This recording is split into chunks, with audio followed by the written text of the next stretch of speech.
প্রিয় শিক্ষার্থী, তোমাদেরকে স্বাগত জানাচ্ছি।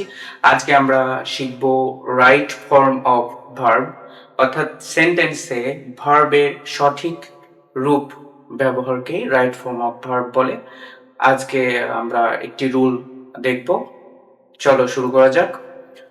তো প্রথমে যে রুলটি দেখছি সেটা হচ্ছে subject third person singular number হলে ভার্ব এর শেষে এস বা ইএস যোগ করতে হয়।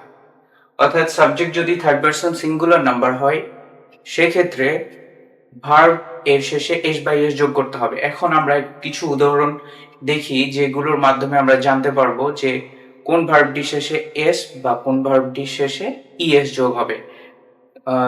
তো প্রথমে একটু দেখে নেই যে কখন ইএস যোগ হবে ভার্বের সাথে। যেমন ভার্বের শেষে যদি CH, SH, double S, double Z, X, O থাকে তাহলে ইএস যোগ করতে হয়। অর্থাৎ ভার্বের শেষে CH, SH, double S, double Z, X, O থাকলে ভার্বের শেষে ইএস যোগ করতে হবে। সো উদাহরণের মাধ্যমে দেখা যাক। যেমন প্রথম উদাহরণটা দেখি, শি ওয়াচেস টিভি। তাহলে এখানে ভার্বের শেষে সিএইচ আছে, এখানে আমরা দেখছি ভার্বের শেষে সিএইচ। তো ভার্বের শেষে সিএইচ থাকলে আমরা বলেছি ইএস যোগ করব।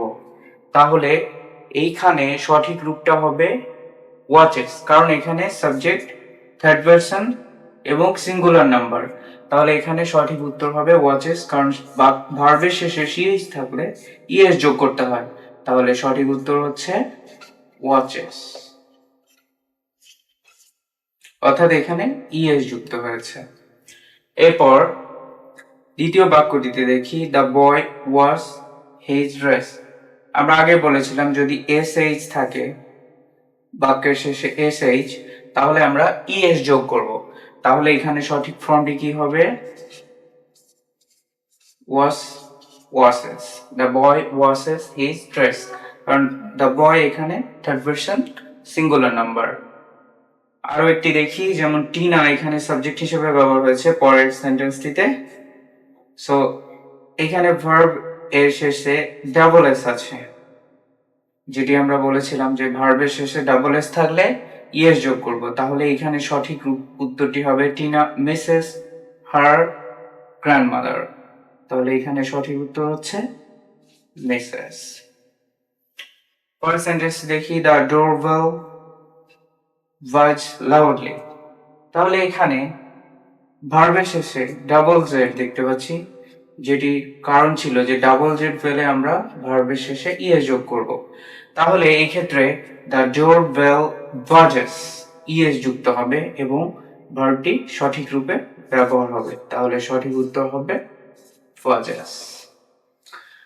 আর উদাহরণ দেখি, যেটা হচ্ছে ভার্বের শেষে যদি এক্স থাকে, যেমন এখানে মেক্স এর ভার্বের শেষে এক্স আছে, তাহলে এই ক্ষেত্রে ইএস যোগ করতে হবে। রাকিব হচ্ছে এখানে সাবজেক্ট, যেটি থার্ড পারসন সিঙ্গুলার নাম্বার। তাহলে সঠিক উত্তর হবে মেক্সেস, কারণ এখানে ভার্বের শেষে এক্স আছে। আমরা জানি যে ভার্বের শেষে এক্স থাকলে ইএস যোগ করতে হয়। তাহলে এখানে সঠিক উত্তর হবে Rakib mixes A with B. তার মানে রাকিব এ নামক কোনো বস্তুর সাথে বি নামক কোনো বস্তু মিক্স করেছে।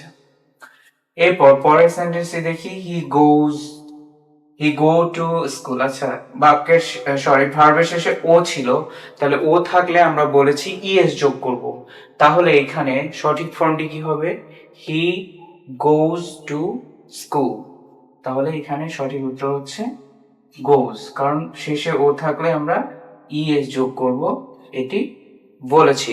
তাহলে বোঝা গেল যে কখন ইএস যুক্ত হবে। এখন আমরা দেখব কি কখন এস যুক্ত করতে হবে, অর্থাৎ ভার্বের শেষে কখন এস যুক্ত করতে হবে।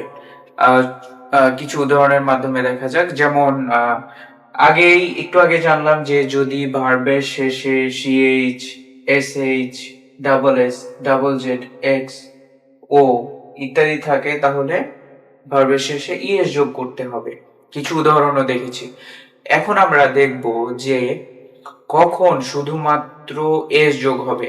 তাহলে যদি ভার্বের শেষে CH, SH, double S, double Z, X, O না থাকে তাহলে সাধারণত ভার্বের শেষে এস যোগ করতে হবে।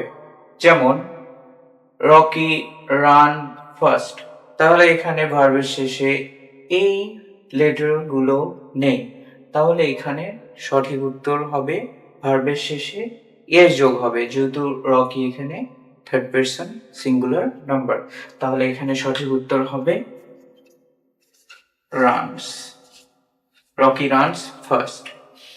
এরপর মিনা লিভ ইন ঢাকা, মিনা এখানে থার্ড পারসন সিঙ্গুলার নাম্বার এবং ভার্বের শেষে এই লেটারগুলো নেই, তার মানে এখানে এস যোগ হবে, অর্থাৎ ভার্বের শেষে এই লেটারগুলো না থাকলে আমরা এস যোগ করব, তাহলে এখানে সঠিক উত্তর কি হবে লিভস, অর্থাৎ শুধু এস যোগ হবে। প্রিয় শিক্ষার্থী, এতক্ষণ আমরা জানলাম যে কখন ভার্বের সাথে ইএস এবং কখন ভার্বের সাথে এস যুক্ত হবে। এখন একটু ব্যতিক্রম উদাহরণ দেখব, যেগুলো শেষে সাধারণত ওয়াই থাকে, সো তখন ভার্বের শেষে এস বা ইএস কোনটা যোগ করব, চলো দেখা যাক। ব্যতিক্রম উদাহরণগুলো দেখি, যেমন ভার্বের শেষে কনসোন্যান্ট প্লাস ওয়াই থাকলে ওয়াই উঠে গিয়ে আইইএস যোগ হবে। যেমন একটি উদাহরণ দেখা যাক, সি স্টাডি ইংলিশ, তাহলে এখানে স্টাডি এর শেষের দুইটি লেটার খেয়াল করো, এখানে কনসোন্যান্ট প্লাস ওয়াই, অর্থাৎ ডি হচ্ছে কনসোন্যান্ট এবং আরো একটি লেটার আছে ওয়াই, তাহলে এইভাবে যদি কনসোন্যান্ট প্লাস ওয়াই থাকে তাহলে সেই ক্ষেত্রে ওয়াইটা উঠে যাবে, অর্থাৎ ওয়াই রিমুভ করতে হবে এবং আইইএস যোগ করতে হবে, তাহলে সঠিক উত্তর হবে সি স্টারেজ ইংলিশ, তাহলে ওয়াই উঠে গেছে এবং তার জায়গায় আইইএস যুক্ত হয়েছে, তাহলে কখন এটা হবে, যদি কনসোন্যান্ট প্লাস ওয়াই থাকে তাহলে এই ক্ষেত্রে ওয়াইটা উঠে যাবে এবং আইইএস যোগ হবে, তাহলে সঠিক উত্তর হবে স্টারেজ। এবার আরো একটু দেখি যেটা একটু আলাদা, ভার্বের শেষে যদি ভাওয়েল প্লাস ওয়াই থাকে তাহলে শুধু এস যোগ করতে হবে।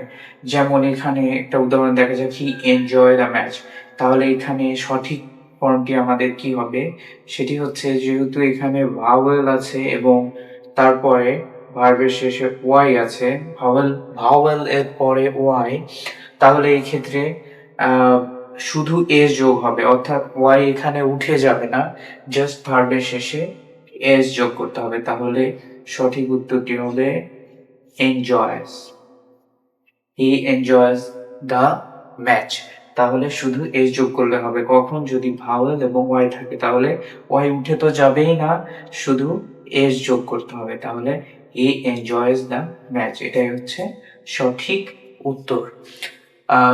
প্রিয় শিক্ষার্থী বন্ধুরা, আশা করি তোমরা ক্লাসটি এনজয় করেছো। সো ক্লাসটি যদি ভালো লেগে থাকে তাহলে অবশ্যই লাইক, কমেন্ট, শেয়ার করবে। সবাইকে অসংখ্য ধন্যবাদ।